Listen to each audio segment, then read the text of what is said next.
Hello नमस्कार students, Radhe Radhe, सत श्री अकाल, अस्सलाम वालेकुम। स्वागत है आप सभी का ऑफिसर्स मैथ्स में। मैं रितेश रोशन। उम्मीद करते हैं आप सभी लोग स्वस्थ होंगे, मस्त होंगे।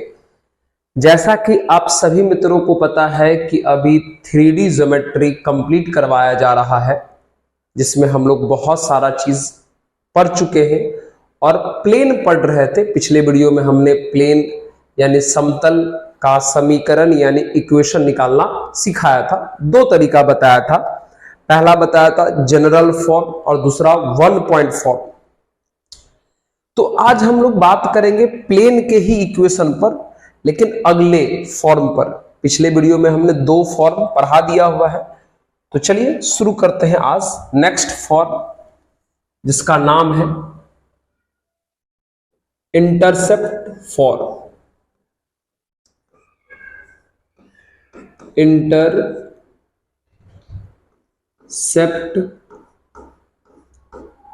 फॉर्म, इसको हम लोग हिंदी में अंतःखंड रूप बोलते हैं। अंतःखंड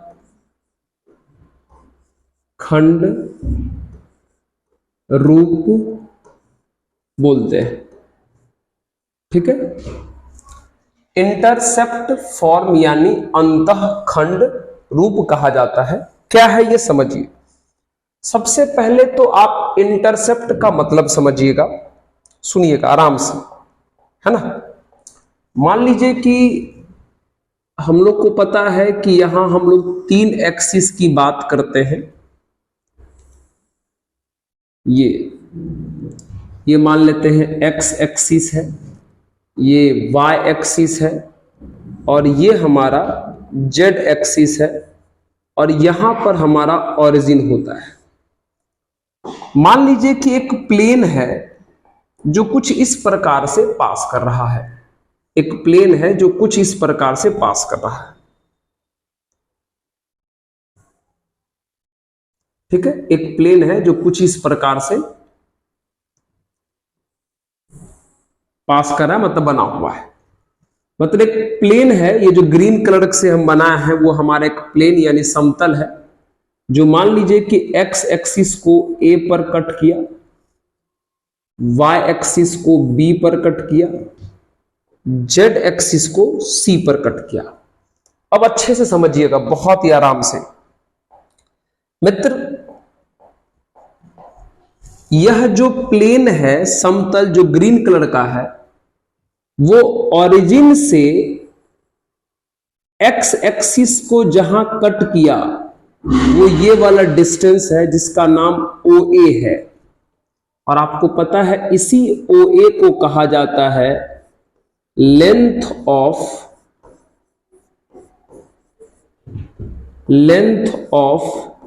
x intercept. Length of x intercept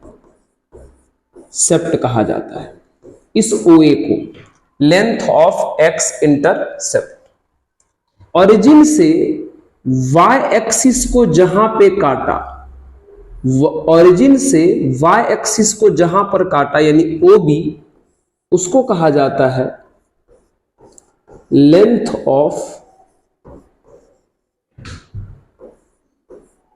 y intercept. Length of y intercept. Origin से जेड एक्सिस को जहां पर काटा, इस OC को कहा जाता है लेंथ ऑफ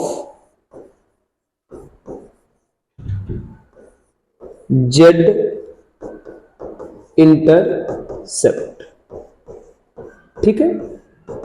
अब सुनिएगा, ये आपको लेंथ ऑफ एक्स इंटरसेप्ट है, मतलब एक्स अंतःखंड की लंबाई। Length of Y intercept, Y अंतःखंड की लंबाई। Length of Z intercept, Z अंतःखंड की लंबाई। और मित्र, अगर हम थोड़ी देर के लिए अगर इस लेंथ को a मान लें, तो इस पॉइंट का कोऑर्डिनेट कितना हो जाएगा, a,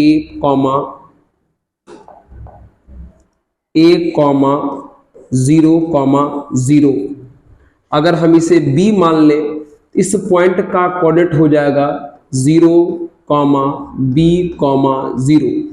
और अगर हम इसे c मान लें तो इसका वैल्यू हो जाएगा 0,0,c। यानी आपने x इंटरसेप्ट को a माना, y इंटरसेप्ट को b माना और z इंटरसेप्ट को c माना, उसके आधार पर a, b, c का कोऑर्डिनेट लिखा। x इंटरसेप्ट क्या होता है समझ गए? ओरिजिन और x को जहां पर काटा उसके बीच का लेंथ। y इंटरसेप्ट का मतलब होता है ओरिजिन और y को जहां पे काटा उसके बीच का लेंथ। ओरिजिन और z को जहां पे काटा उसके बीच के लेंथ को z इंटरसेप्ट कहते हैं। ध्यान रहे ये जो a है वो कोऑर्डिनेट में यूज हुआ है, तो मित्र कोऑर्डिनेट प्लस माइनस कुछ भी हो सकता है, लेकिन इस लेंथ का वैल्यू कभी भी माइनस में नहीं होता है। तो आप चाहे तो इसमें मॉड लगा के रख सकते हैं, है ना। आप चाहे तो इसमें मॉड लगा के रख सकते हैं, क्योंकि मॉड भी बोल दीजिए और इसे जो है मॉड सी बोल दीजिए, क्योंकि आपको पता है लेंथ माइनस में नहीं हो सकता लेकिन कोऑर्डिनेट माइनस में हो सकता है।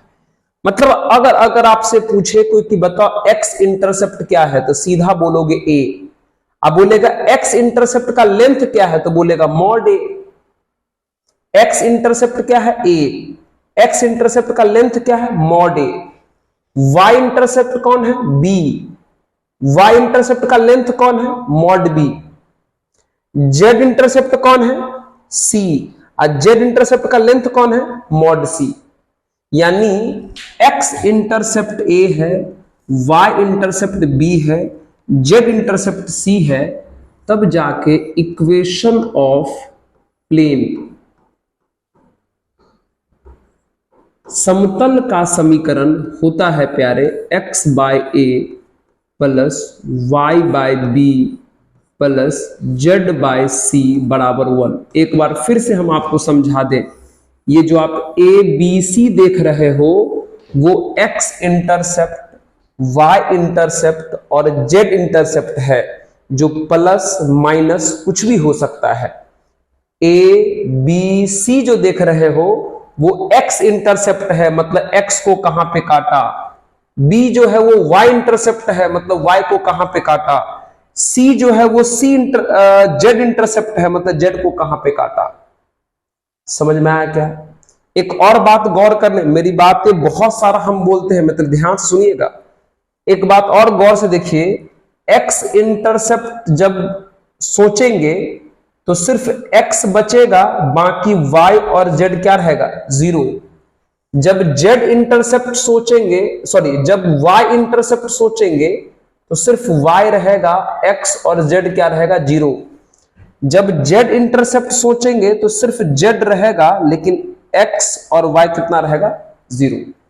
ठीक है, तो इंटरसेप्ट फॉर्म में प्लेन का इक्वेशन होता है x by a plus y by b plus z by c equal to 1। चलिए इस पर हम आपको कुछ एग्जाम्पल कराते हैं। चल ठीक है, आइए क्वेश्चन है, if plane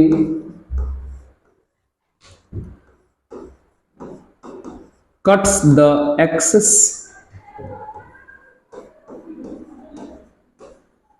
at -3, 4, 5 respectively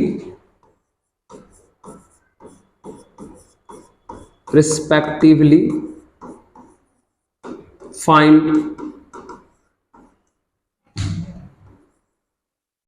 equation of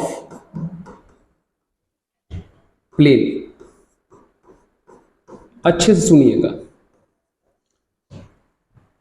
a plane cuts the axis -3, 4, 5 respectively find equation of plane।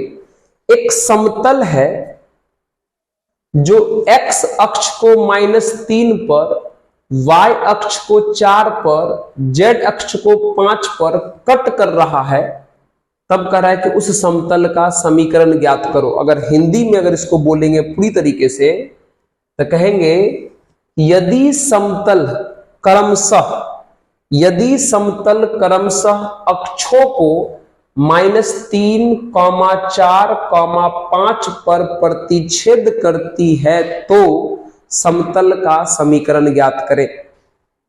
मतलब एक प्लेन है जो x एक्सिस को -3 पर, y एक्सिस को 4 पर, z एक्सिस को 5 पर कट कर रहा है, तो प्लेन का इक्वेशन निकालना है। मतलब बहुत सिंपल है, यानी a जहां x को कट किया -3 है, b जहां y को कट किया 4 है, c जहां z को कट किया वो 5 है। तो भैया इक्वेशन ऑफ प्लेन, समतल का समीकरण फॉर्मूला हो जाएगा x/a plus y/b plus z/c बराबर 1। x/a मतलब -3, y/b मतलब 4, z/c मतलब 5 बराबर 1। एलसीएम ले लीजिए तीनों का, 5, 4, 3 का एलसीएम 60 हो जाएगा।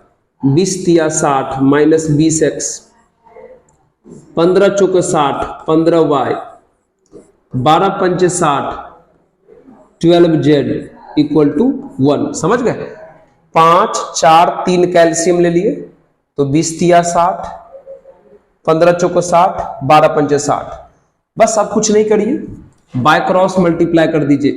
तो बाय क्रॉस करिएगा तो माइनस का 20x plus 15y plus 12z बराबर 60। ये आपका आंसर हो जाएगा, ये आपका आंसर हो जाएगा। ठीक है, जल्दी से इसको नोट कर लीजिए। एक क्वेश्चन और कराते हैं, एक क्वेश्चन और कराते हैं। ठीक है, चलिए अगला क्वेश्चन है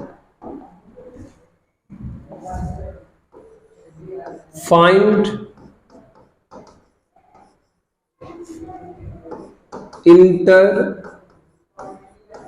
intercepts of the plane. Find intercepts of the plane 5x minus 4y plus 6z equal to 60। ये है, मतलब यह एक प्लेन है और इस प्लेन का सारा इंटरसेप्ट निकालना है। मतलब यह एक समतल है, इस समतल का सभी के सभी अंतःखंड ज्ञात करने हैं। हिंदी में कैसे लिखोगे?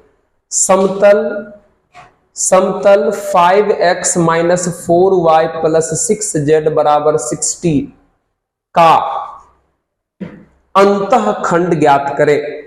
यह सवाल हुआ हिंदी में। कैसे करोगे ये सवाल? देख आइए, ठीक है, चलिए। क्या हमारा प्लेन भाई? 5x minus 4y plus 6z बराबर 60।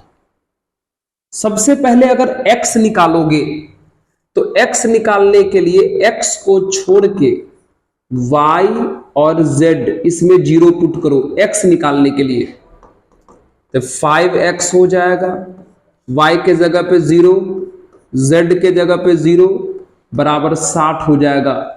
तो सिंपली अगर आप देखिएगा तो 5x बराबर 60 यानी x बराबर हो जाएगा 12 और इसी को कहेंगे x इंटरसेप्ट यानी a बराबर 12। ठीक है, चलिए। ठीक उसी प्रकार फिर से 5x minus 4y plus 6z बराबर 60। अगर y इंटरसेप्ट निकालना है तो y को छोड़ के x 0 पुट कर दीजिए और z 0 पुट कर दीजिए।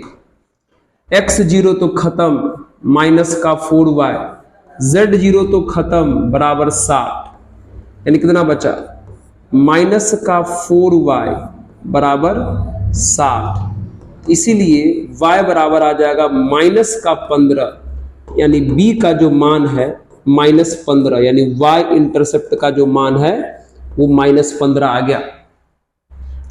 उसके बाद 5x - 4y प्लस 6z बराबर 60। अगर z इंटरसेप्ट चाहिए तो z को छोड़ करके x को 0 रखिए और y को 0 रखिए, ठीक है। x 0 तो खत्म, y 0 तो खत्म, z 6z हो जाएगा 60, यानी 6z इक्वल टू 60।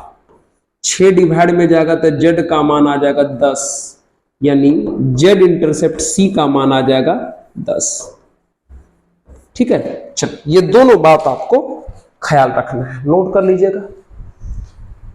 ये दो क्वेश्चन, दोनों बेसिक क्वेश्चन और बढ़िया था, पॉज करके नोट कर लीजिए। तो ये था इंटरसेप्ट फॉर्म। अब हम लोग बात करेंगे नेक्स्ट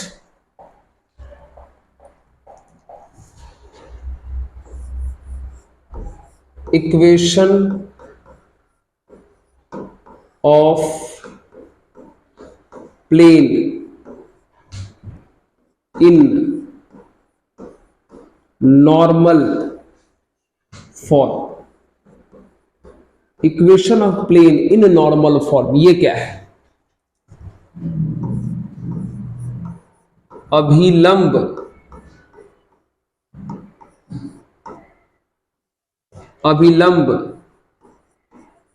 रूप में समतल का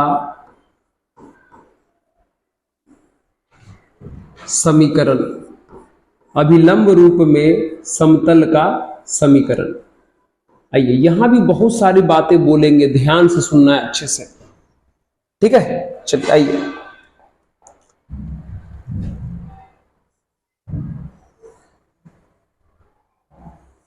ठीक है।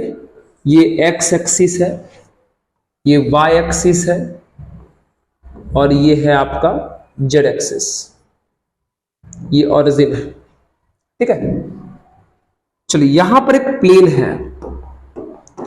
है, यहां, ठीक है, एक प्लेन है। कहने का मतलब कुछ ऐसा हुआ जैसे, रुक जाइए एक मिनट, दिखाते हैं हम आपको। ऐसा देखिए, ऐसा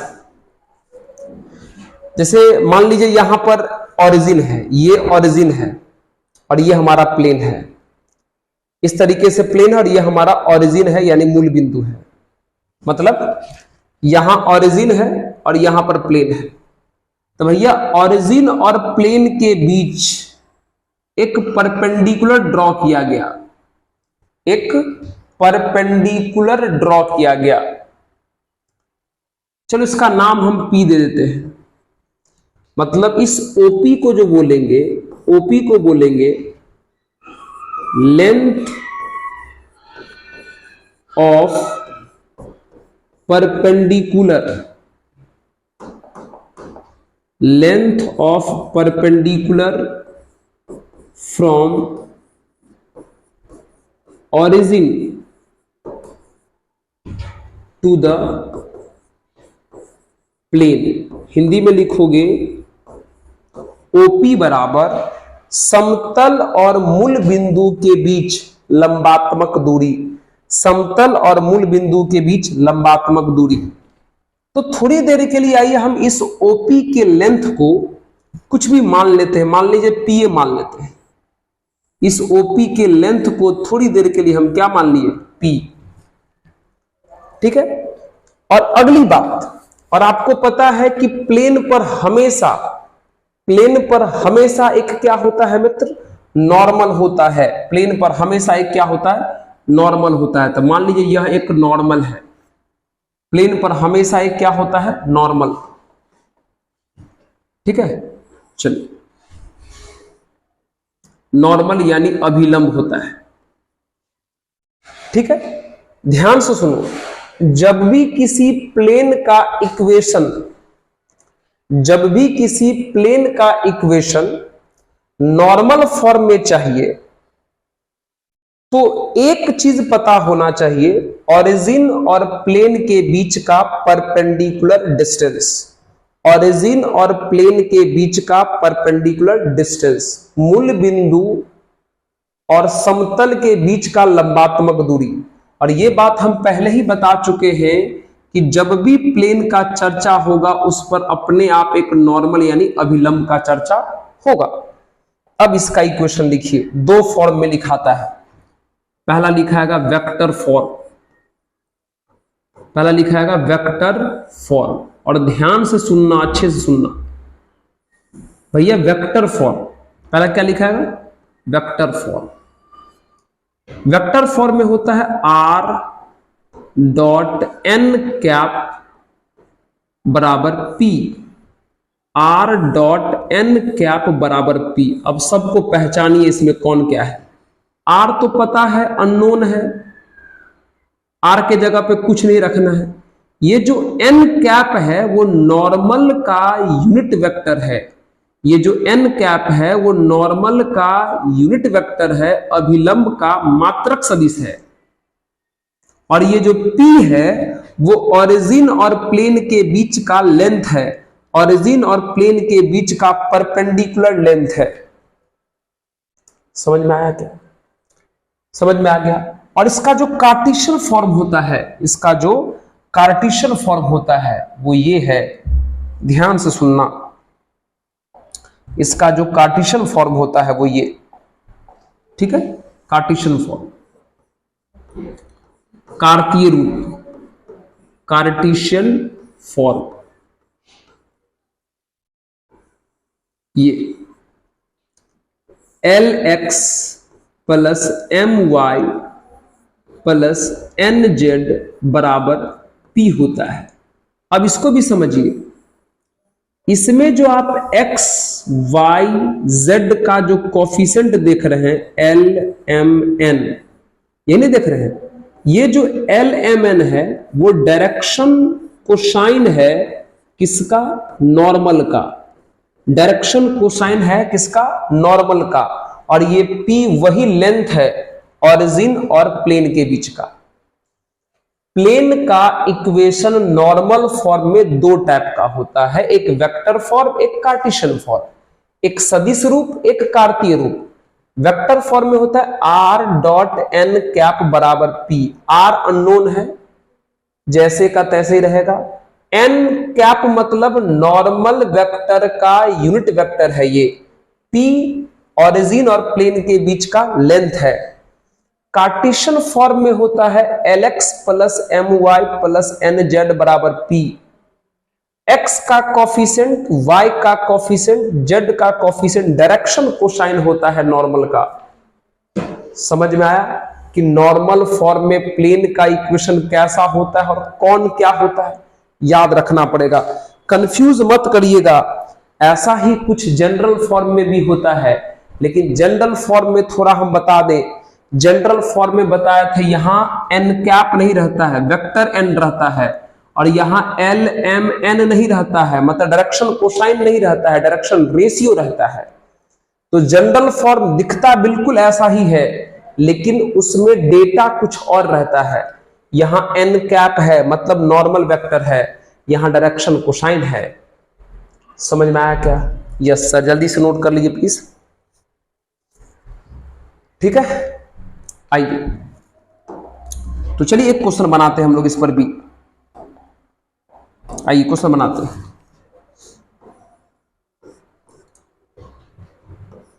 if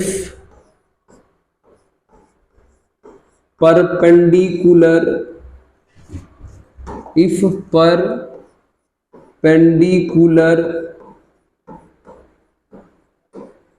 distance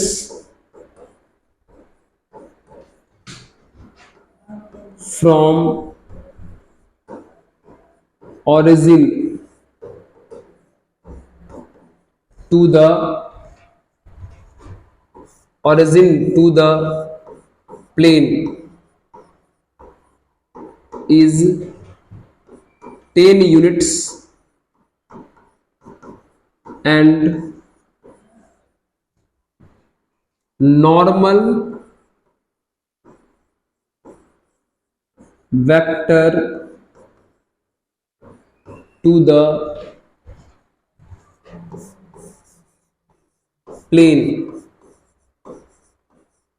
is 3i plus 2j minus k. Find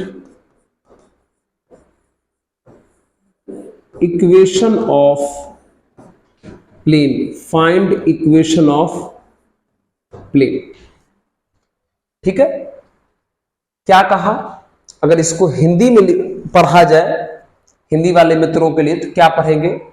यदि मूल बिंदु और समतल के बीच का लंबात्मक दूरी 10 इकाई हो, यदि मूल बिंदु और समतल के बीच का लंबात्मक दूरी 10 इकाई हो और समतल का अभिलंब 3i plus 2j minus k हो तो समतल का समीकरण ज्ञात करें। If perpendicular distance from origin to the plane, यानी ऑरिजिन से जो प्लेन पर परपेंडिकुलर डिस्टेंस खींचा गया है उसका लेंथ दिया है, यानी p का मान थ्योरी में इसी को p माने थे जो 10 दिया है, नॉर्मल वेक्टर दिया है 3i plus 2j माइनस के, तो कहता है इक्वेशन बताइए प्लेन का। तो सबसे पहले नॉर्मल का मित्र कैप निकालना पड़ेगा। सबसे पहले नॉर्मल का क्या निकालना पड़ेगा? कैप। तो बताइए एन कैप का फॉर्मूला क्या होगा? वेक्टर एन बट्टे वेक्टर एन का मैग्नीट्यूड। वेक्टर एन क्या है? वेक्टर एन क्या है? 3i प्लस 2j माइनस के, और मैग्नीट्यूड कितना हो जाएगा? डायरेक्ट करो, रूट अंडर आई के कोफिशिएंट का स्क्वायर 9 4 13 1 14 रूट 14 हो जाएगा। अब लिखिए equation of plane. Equation of plane is r dot n cap, r dot n cap बराबर p। सबका वैल्यू पुट कीजिए, सबका वैल्यू पुट कीजिए। r dot n cap, n cap का वैल्यू कितना है बताइए? 3i plus 2j minus k upon root 14 अब बराबर p। p कितना है? 10। इन होता है r डॉट n कैप बराबर p, तो r का r रहा, n कैप का वैल्यू पुट हुआ बराबर में p 10। तो कितना हो जाएगा? अगर बाय क्रॉस कर भी दीजिएगा कितना हो जाएगा? ये r dot 3i plus 2j minus के बराबर 10 रूट 14। ये आंसर हो जाएगा प्लेन के इक्वेशन का, वो भी वेक्टर फॉर्म में। किस फॉर्म में भाई? वेक्टर फॉर्म में। कोई मित्र सोच रहा होगा कि सर अगर इसका कार्टेशियन फॉर्म पूछता तब क्या करते? अरे भैया हम आपको कन्वर्जन तो पिछले ही वीडियो में बता दिए हैं कि अगर वेक्टर से कार्टेशियन जाना हो तो कैसे जाओगे। अगर वेक्टर से कार्टेशियन जाना है तो कैसे जाओगे? बस कुछ नहीं करना है। एक आंसर ये हो गया वेक्टर फॉर्म में। अगर कार्टेशियन में जाना है तो भैया r के जगह पर xi plus yj plus z के रख दीजिए, डॉट बगल में कौन है? 3i प्लस 2j माइनस के बराबर 10√14। अब कितना हो जाएगा ये, डॉट करो, i को i से 3x, j को j से तो 2y, k को k से तो -z बराबर 10√14। देखो तो आ गया, तुरंत आराम से आ गया, है ना। कोई एक फॉर्म निकाल लीजिए, फिर बाद में उसको कन्वर्ट कर लीजिए। कोई एक फॉर्म निकाल लीजिए, फिर उसको बाद में इस प्रकार से कन्वर्ट कर लीजिए। तो अभी अभी आपने समझा कि भैया वेक्टर प्लेन का इक्वेशन नॉर्मल फॉर्म में यानी अभिलंब रूप में कैसे निकाला जाता है। जल्दी से इसको पॉज करके नोट कर लिया जाए, ठीक है। चल आइए नेक्स्ट हम लोग बात करने जा रहे हैं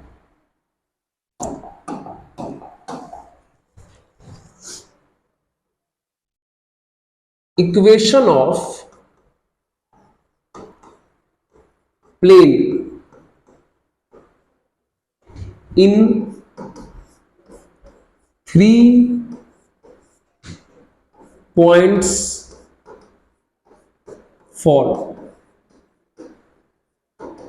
देख लो, बार बार प्लेन का ही इक्वेशन पढ़ रहे हैं, समतल का ही समीकरण पढ़ रहे हैं, लेकिन अलग अलग कंडीशन पर। यह है 3 पॉइंट्स वाला, मतलब 3 बिंदु रूप में समतल का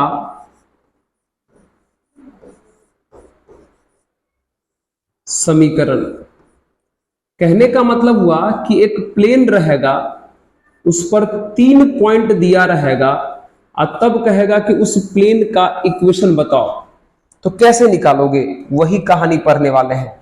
एक प्लेन रहेगा जिसपे 3 पॉइंट दिया रहेगा और कहेगा कि उस प्लेन का इक्वेशन निकालो। ये देख लो, कोई प्लेन है, ठीक है।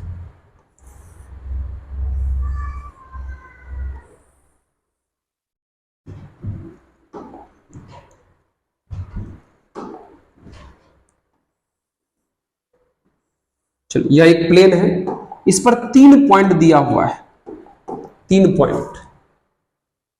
मान लीजिए पॉइंट ए जिसका वैल्यू x1, y1, z1, एक दूसरा पॉइंट बी जिसका वैल्यू x2, y2, z2, और एक तीसरा पॉइंट सी जिसका वैल्यू x3, y3, z3। मतलब एक, रुक जाइए थोड़ा सा, इस पिक्चर को बड़ा बना लीजिए। जब जगह है तो क्यों ऐसा करना भाई। चल,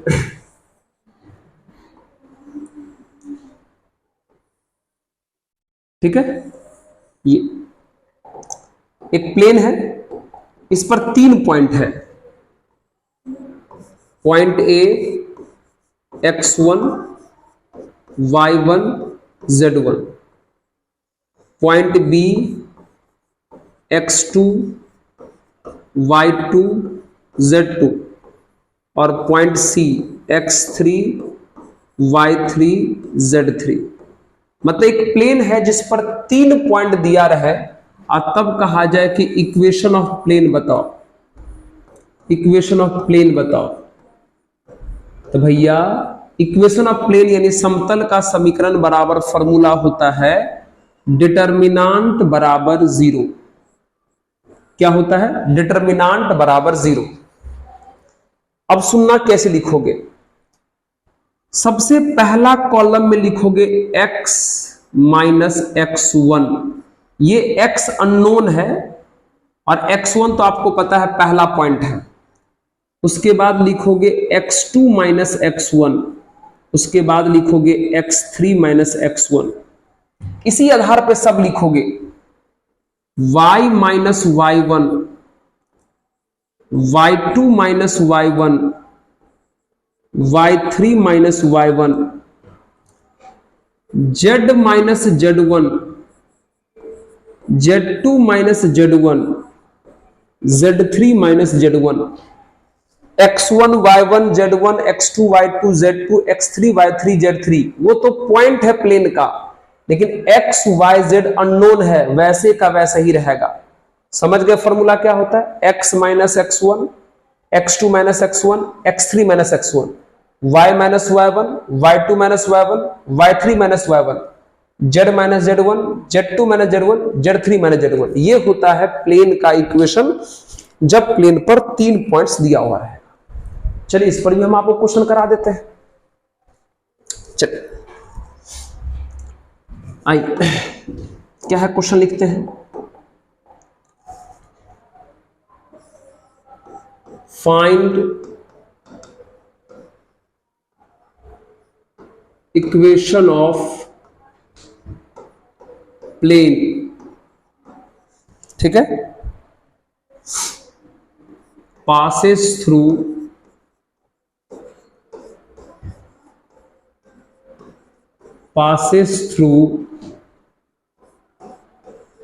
points 1 2 3। पहला पॉइंट हुआ -3 4 0 एंड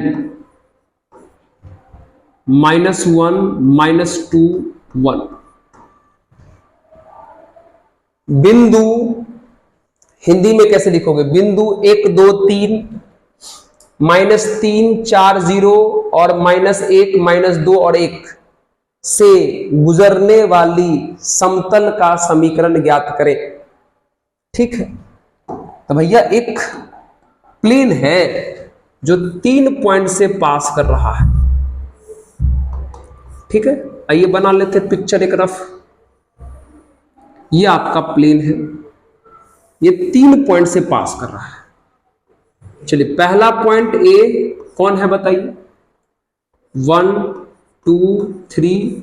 आप इसको माने कि ये X1 Y1 Z1 लिखा हुआ है। दूसरा पॉइंट क्या है? -3 4 0। आप इसको X2 Y2 और Z2 माने, Z2 माने। और एक तीसरा पॉइंट है C, जिसका वैल्यू है -1 -2 1। आप इसे X3 Y3 और Z3 माने। चलिए 3 पॉइंट दे दिया, सही है। और कहा कि प्लेन का क्वेश्चन बताइए, तो बताइए equation of plane is, formula क्या बताए थे? डिटर्मिनांट बराबर 0।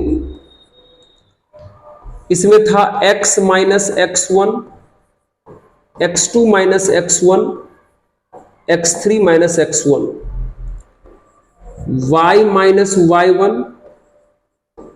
y2 minus y1, y3 minus y1, z minus z1, z2 minus z1, z3 minus z1। यही ना फॉर्मूला। चलिए अब इस फॉर्मूला में सबको पुट कर दीजिए, पुट कीजिए। चलिए यही पुट करते हैं। चलिए क्या है? x माइनस x1, x1 का वैल्यू कितना है? 1, तो ये x माइनस 1 हो जाएगा। फिर क्या है? x2 minus x1, x2 minus x1 -4। फिर क्या है? x3 माइनस x1, तो x3 माइनस x1 -2। समझ रहे हो कि नहीं समझ रहे हो? ये x1 y1 z1, x2 y2 z2, x3 y3 z3, तो x3 माइनस x1।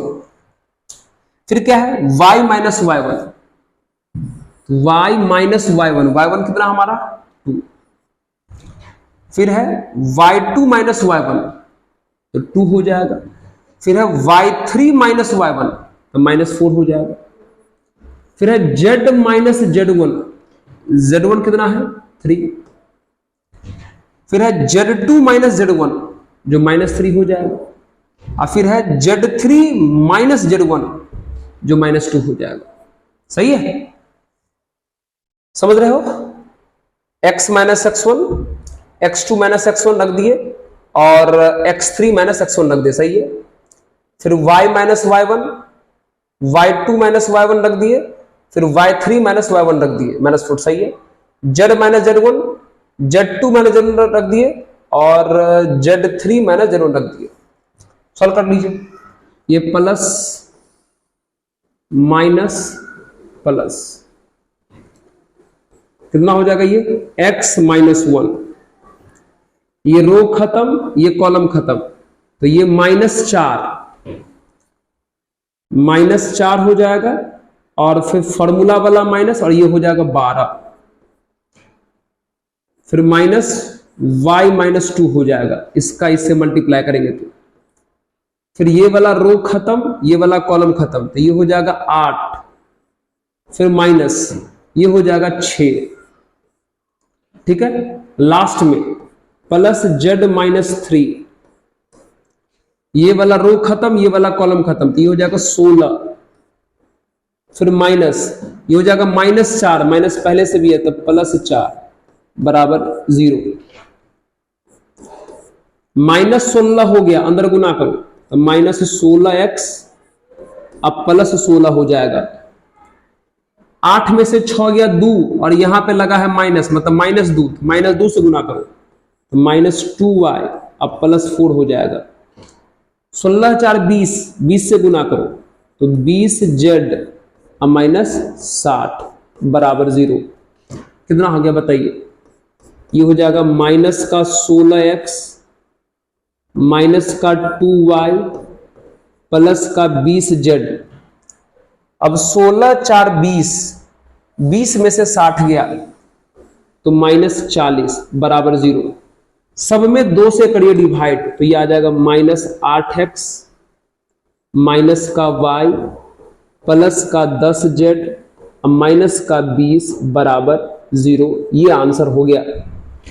अब कैलकुलेशन सब अपना देख लीजिएगा अच्छे से उम्मीद है हमारा गलती तो नहीं है।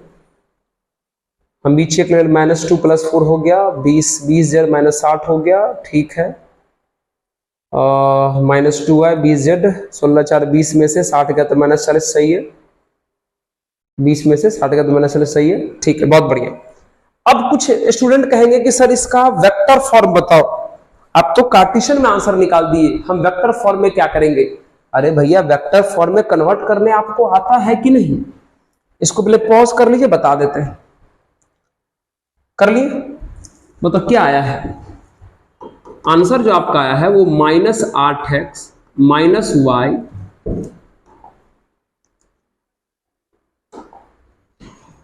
प्लस 10z अब -20 बराबर 0 आया है।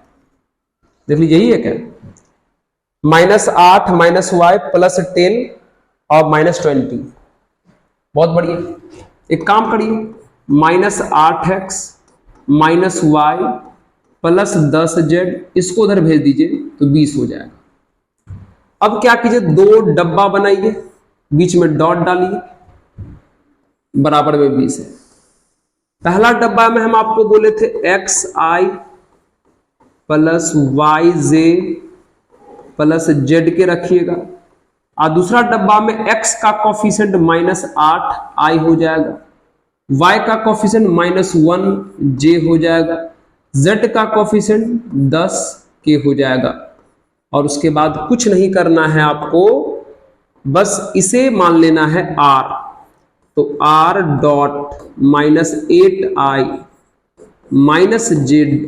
-j अब प्लस 10k बराबर कितना हो जाएगा? 20। ये हो गया वेक्टर फॉर्म। समझ गए? कार्टेशियन फॉर्म जब आ जाता है तो वेक्टर भी आराम से निकाल सकते हैं, और जब वेक्टर आसान आ जाता है तो कार्टेशियन भी आराम से निकाल सकते हैं।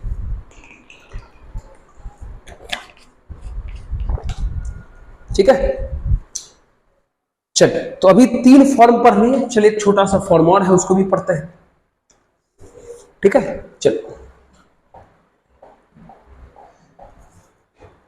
Equation of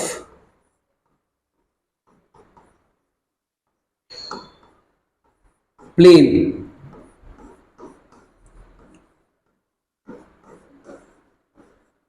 parallel to other plane. Equation of plane parallel to other plane. समतल का समीकरण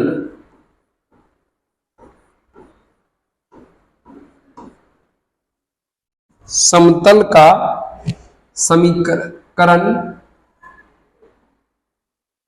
जो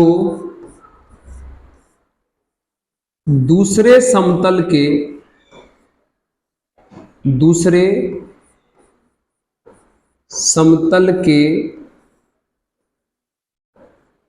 समांतर हो। ठीक है, मतलब दो प्लेन है और दोनों एक दूसरे के पैरेलल है, जिसमें से एक का इक्वेशन दिया रहेगा, दूसरे का फाइंड करना होगा। जैसे मान लीजिए यह एक प्लेन है और इसी के पैरेलल यह एक प्लेन है। ठीक है, अगर मान लीजिए इस प्लेन का इक्वेशन दिया हुआ है, कुछ भी ले लीजिए, ax plus by plus cz plus d बराबर 0। ठीक है, मान लो ये गिवेन है, ये दिया है, ये गिवेन है, ये दिया हुआ है। मतलब दो प्लेन आपस में पैरेलल है, जिसमें से एक प्लेन का समीकरण दिया है, एक प्लेन का इक्वेशन दिया है, आ कहेगा दूसरे का फाइंड करो, इसका कहेगा फाइंड करो। तो पता है क्या होगा, जब दो प्लेन एक दूसरे के पैरेलल हो और अगर एक प्लेन का इक्वेशन दिया हो और दूसरे का निकालना हो, तो क्या करो, x से लेकर के z तक का टर्म सेम छापो, x से लेकर के z तक का टर्म सेम छापो, बस लास्ट का कांस्टेंट बदल दो, अपना मन से लिख दो प्लस लैम्डा बराबर 0। ये हो जाएगा। फिर से सुनो, इसका कांस्टेंट प्लस में है या माइनस में आपको मतलब नहीं है, आपको बस z तक का टर्म सेम छापना है और लास्ट में हमेशा प्लस लैम्डा लगाना है। यहां प्लस में लिखा है कांस्टेंट की माइनस में, आपको इससे कोई मतलब नहीं है। z तक का चीजें हूबहू उतार देना है और कांस्टेंट में प्लस लैम्डा लिख देना है। कब? जब दो प्लेन पैरेलल हो और उसमें से एक का इक्वेशन दिया हो और दूसरे का कहेगा फाइंड करने, तो केवल बदलना कौन है? कांस्टेंट, वो भी प्लस लैम्डा लिख दीजिएगा। अब सवाल है कि सर इस पर क्वेश्चन कैसे बनेगा? आइए इस पर भी क्वेश्चन बना देते हैं हम आपको। ठीक है, चल देखिएगा,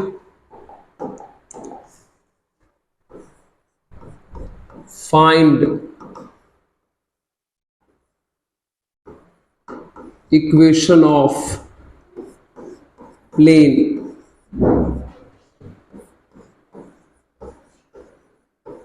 parallel to the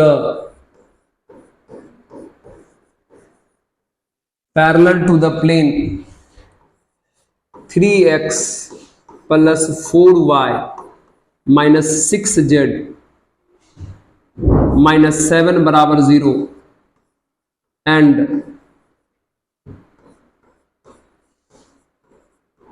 passes through point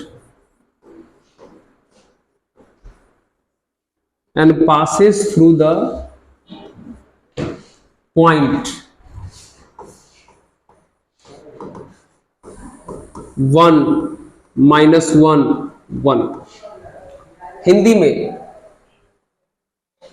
में समतल, हिंदी में लिखिएगा क्वेश्चन, समतल 3x plus 4y minus 6z minus 7 बराबर 0 के समांतर समतल का समीकरण ज्ञात कीजिए जो बिंदु 1 -1 1 से गुजरती हो।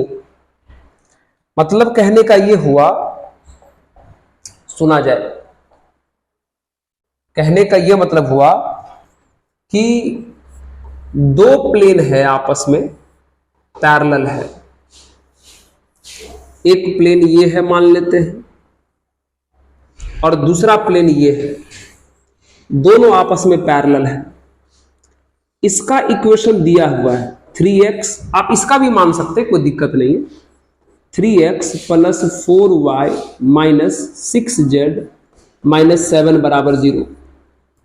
और इस प्लेन का इक्वेशन निकालना है, इसका निकालना है। और यह भी कहा है कि इस प्लेन पर एक पॉइंट है, कितना, 1 -1 और 1। ये दोनों पैरेलल है, इसका इक्वेशन दिया हुआ है, इस पर एक पॉइंट दिया है, तो इसका इक्वेशन निकालना है। तो अभी अभी हमने आपको बताया था, कि अगर इस प्लेन का चलो नाम देते P, इसका नाम हम दे दिए P,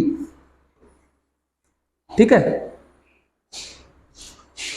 equation of plane P is, अभी हम आपको बोले थे दो पैरेलल में से अगर एक का इक्वेशन दिया रहे और दूसरे का निकालना रहे तो Z तक सेम उतार दो, Z तक सेम उतार दो। क्या लिखोगे? 3x plus 4y - 6z। Z तक सेम उतार दिए, बस केवल कांस्टेंट के जगह पे प्लस लैम्डा लिख के बराबर 0 लिख दो। समझ में आया? दो पैरेलल में से एक पैरेलल का इक्वेशन दिया हुआ रहे तो x से लेकर के z तक सेम उतार दो और कांस्टेंट के जगह पे प्लस लैम्डा लिख दो। अब इसी लैम्डा को फाइंड करने के लिए ये पॉइंट दिया है, क्योंकि आपने ये जो इक्वेशन लिखा है वो इसी प्लेन का लिखा है और इसी प्लेन पर पॉइंट है A, तो आप इसको इसमें रख दीजिए, पुट करिए। x1 y - 1 z1, x1 y - 1 z1 रखिए। x1 पुट करोगे तो ये 3, y - 1 तो -4, z1 तो -6 और प्लस लैम्डा बराबर 0। कितना आ जाएगा? ये 3 में से 10 गया तो -7 प्लस लैम्डा बराबर 0, इसलिए लैम्डा बराबर कितना आ जाएगा? 7। लैम्डा आ गया 7, इसलिए फ्रॉम फर्स्ट, अब फ्रॉम फर्स्ट में रख दीजिए। फर्स्ट में रखो 3x प्लस 4y - 6z, अब प्लस लैम्डा है और लैम्डा का मान आया है 7, तो प्लस 7 बराबर 0 आंसर। समझ में आया? दो प्लेन पैरेलल रहेगा, उसमें से एक का इक्वेशन निकालना रहेगा, तो कैसे निकालेगा? इस तरीके से। तो जल्दी से इसको पॉज करके नोट कर लीजिए। तो आज हमने इंटरसेप्ट फॉर्म पढ़ा, नॉर्मल फॉर्म पढ़ा, 3 पॉइंट्स फॉर्म पढ़ा, और जब दो प्लेन पैरेलल रहेगा तब क्या करेंगे वो पढ़ा। मतलब 4 फॉर्म पढ़े हैं, अभी और भी है। बस उम्मीद करते हैं कि आज का सेशन आपको समझ में आया होगा। फिर मिलेंगे अगले सेशन में, तब तक के लिए खूब मन लगा के पढ़िए। और अगर आपको इस ऑफिसर्स मैथ्स चैनल का काम पसंद आ रहा हो, मजा आ रहा हो पढ़ने में और आपके काम का लगता हो, तो अधिक से अधिक इस चैनल को शेयर कीजिए, ताकि थोड़ा सा हमारा भी मनोबल बढ़ेगा, लगे कि भैया हम काम अच्छा कर रहे हैं और बच्चों को पसंद आ रहा है। ठीक है? और पढ़ते रहिए, लास्ट में कहेंगे कि पढ़ते रहिए, मुस्कुराते रहिए और देखते रहिए ऑफिसर्स मैथ्स। धन्यवाद।